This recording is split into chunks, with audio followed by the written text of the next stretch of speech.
الله أكبر. بابەتی گۆڕینی ئایا سۆفیا لە مۆزەخانەوە بۆ مزگەوت یەکێکە لە گەرمترین کێشەکانی تورکیا لەلایەک و ئەوروپا و ئەمریکا لە لایەکی دیکە.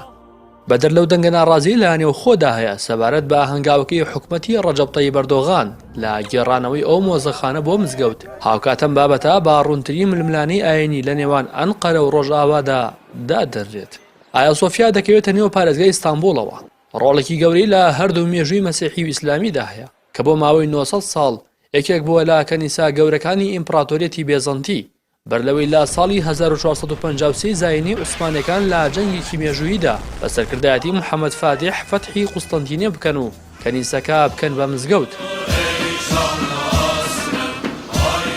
لە پاش ئەوەش بۆ ماوەی نزیکەی 500 ساڵ یەکێک بووە لە مزگەوتە دیار و مێژوویەکانی دەوڵەتی عوسمانی. بەڵام پاش ڕووخانی دەوڵەتی عوسمانی لە ساڵی 1934دا کەمال ئەتاتورک دامەزرێنەری دەوڵەتی عەلمانی تورکیا مزگەوتەکەی داخست و گۆڕی بۆ مۆزەخانە.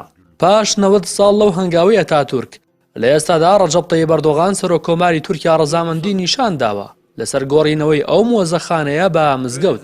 گەرچی ناڕەزایەتی ناوخۆیی و دەرەکی زۆری لێکەوتۆتەوە بەڵام لە ئێستادا بڕیارەکە چووەتە بەردەم دادگای تورکیا و پێشبینی دەکرێت لە ماوەی 15 ڕۆژی داهاتوودا دۆسیەکە یەکلایی بکرێتەوە.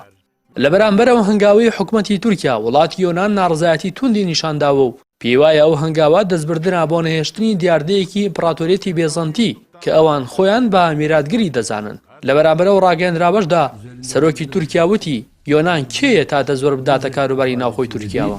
Artık bunu Ayasofya Camii olarak aynen koyarız ve nasıl هاوکات مایک پۆمپیۆ وەزیری دەرەوەی ئەمریکا لە تویتێکدا ڕایگەیاند دەوڵەتی تورکیا هان دەدەن پارێزگاری لە مۆزەخانەی ئایا سۆفیا بکەن و وەک هێمایەکی جیهانی و کە لە پولێکی دێرین پارێزگاری لێ بکەن.